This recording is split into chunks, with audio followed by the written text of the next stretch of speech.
Hello learners, today I got asked a really interesting question, and the question was, is there such thing as a recommended spending habit?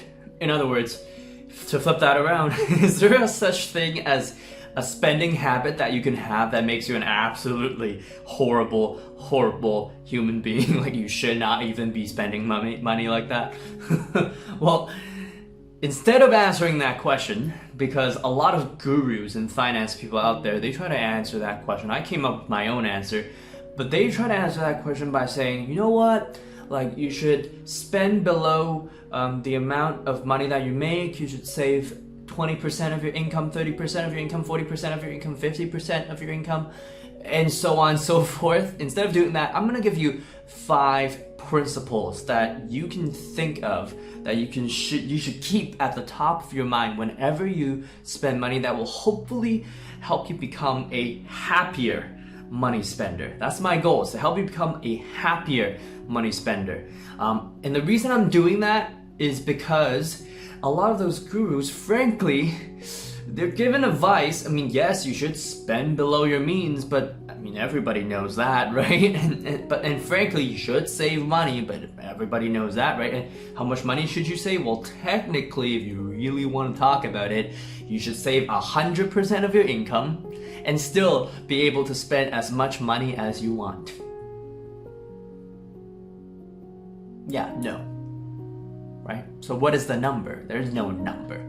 But there are principles that I can teach you. And if you want to learn them, if you want to become a happier money spender, keep on watching. The first principle that I want to teach you is an obvious one. Other people have talked about this, is this. Your happiness comes from within, on the inside, where the heart is, and not your stuff. It frustrates me. Actually, it breaks my heart a lot when I see people that spend money to keep up a certain appearance, to make pretend that they're actually happy. It's kind of the facade. It's kind of the feeling of an empty shell. Like you're spending money on all this stuff, all these brands and a nice car, a nice house to keep impressions up, to pretend that you're happy with somebody else. And you know what? I've seen people that are poor by objective worldly standards that are miserable, and I've seen rich people that are miserable. They haven't realized that their happiness comes from within, right? The poor person is unhappy because they wish they had more money, they wish they could be rich. The rich person is unhappy because they're scared of one day they'll lose everything and they have to work so hard to keep up this appearance. God. But you know what? At the same time, I've seen poor people that are super happy because they're content with what they have and they're always striving to improve and to have more. At the same time, right? I've seen rich people that are super happy. They're generous with their time. They're generous with their wealth. At the same time, they're also working real hard to keep their money, but they're doing it happily. So happiness comes from within. It really does. Well, so what does that mean for you? It means I want you to spend money in a way that actually makes you happy, that you know exactly what you need and you spend money on that, instead of spending money based on some other person's opinions because you care too much about what they think about you. And don't be like that. And instead, make financial decisions that make you happy. Like buy the car because you like to, right? Or not, it does not matter. Do it because it makes you happy. But that brings me to the second principle. And the second principle is the principle of opportunity cost. I want you to actually understand exactly what you are giving up by every single decision that you make. In other words, every time you spend money buying something, you're giving up using that money to buy something else. You're giving up using that money to invest in the stock market, saving that money to buy a home, right? Spending that money on a vacation instead of a house, instead of a car, right? So I want you to understand, think about this. If you were not gonna spend money on this purchase, where would it go? And how much would that be worth? And what would you be able to do with it? And I want you to be okay with that. right? I want you to literally sit down and think to yourself that if you spend $1,000 a month on entertainment and clothing, that over the next 10 years, you will have one less down payment for an apartment that you could have had, but didn't, because you spent your time doing random entertainment things and buying random stuff. I'm not saying that's bad, not at all, but I just want you to understand that that's what you could be giving up, right? And if after understanding that, you're okay with it. In fact, you're like, you know what, I'm fine. I'd rather be happier right now by spending more time with friends, by going on more vacations, by buying more stuff. I don't actually need that house. I don't actually want that home or apartment. Then you've got it. Like, you understand. Like, good. That's good. But if you are somebody that's like, man, I'm spending $1,000 a month on this stuff, and you know that you're gonna give up that apartment in the future, and you're super unhappy about it, and every time you think about it, you feel guilty. Every time you think about it, you're like, oh, what am I doing with my life? Then it's time to actually realize that this stuff that you're spending money on does not actually make you happy. In fact, it's making you more miserable than before, and you need to realize that. Which brings me to the third principle. And the third principle is this: we have a bias in our brains to underweight, right? To think that it's less important. That's what underweighing means. What do we underweigh? We underweigh consequences that are more far off into the future, right? In other words, if I take $1,000 away from you today, it's gonna hurt a lot more than if I say I'll take $1,000 away from you in 20 years, right? And so I want you to associate what's the emotion that you feel, right? When I say I'm going to take $1,000 away from you today, right? What's the emotion that you feel when you lose that house today? And why am I saying this, right? So what if I gave you this situation?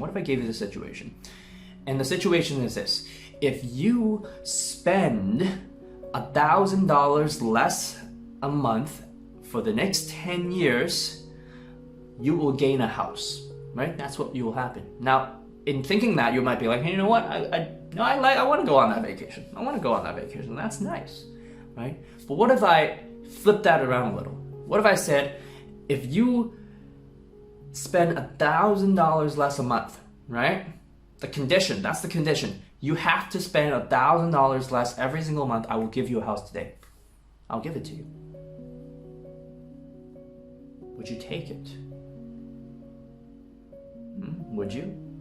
This silence is on purpose. I want you to think about that, right? Would you take that? It's the same house. 20 years from now, or 10 years from now, or now. Why are you wavering? Why are you thinking about it?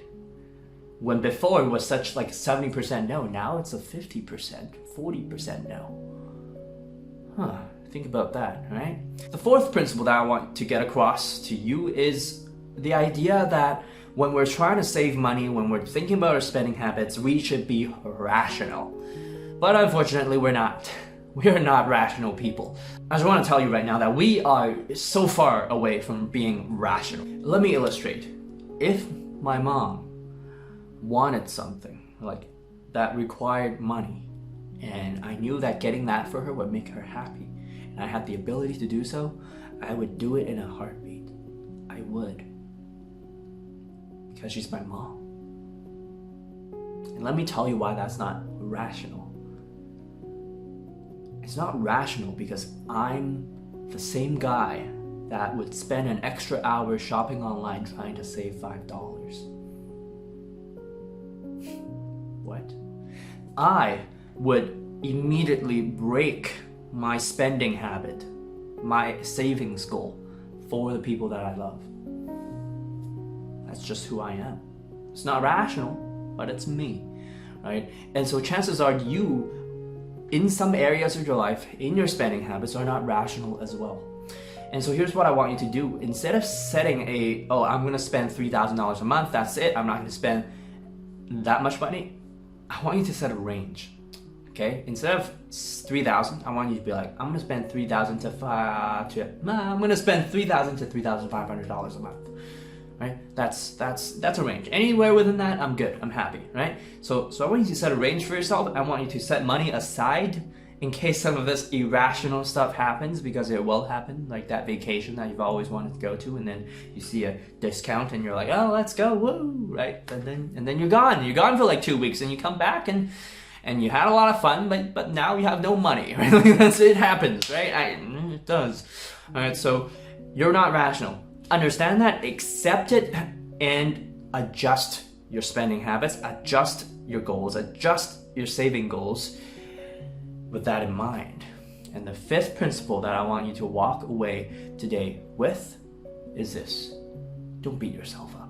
Give yourself some credit, right? If you break your own habit and you feel bad about it, don't. It's okay. Every day is a new day. It is. Okay, so don't beat yourself up over it, because here's why, right? Understand the opportunity cost. Every second you spend beating yourself up over something is a second you could have spent doing something productive. So don't waste time, right? If you're a logical person, don't waste time. If you're an emotional person, it's not worth it. Give yourself some credit. You're watching this video, right? If you're still watching this video right now and you care about saving money, give yourself some credit for still being here. Give yourself some credit by hitting the like button below, or the dislike button, depending on whether you like me or not. Anyways, those are my 5 principles. Right? Make spending decisions that make you truly happy. Truly happy. Not just some facade of happiness, right? Understand the consequences of your action by learning the opportunity costs of your spending decisions. Understand that consequences that are far off, we underweigh, but when we actually get there, it hurts just as much as if it happened today. Number 4, understand that we are not rational people, that we are deeply irrational, but you can adjust yourself for that, adjust your habits according to that. And then number 5, give yourself some credit. Pat yourself on the back and thank you for being here. Remember, if you enjoyed this video, please like, share, subscribe, and turn on the notification bell. I would love to hear from you. Comment below. I want to hear about your spending habits. Do you spend way too much money? Do you save way too much money? And most importantly, are you happy with your current spending habit? Until then, until next time, have a nice life.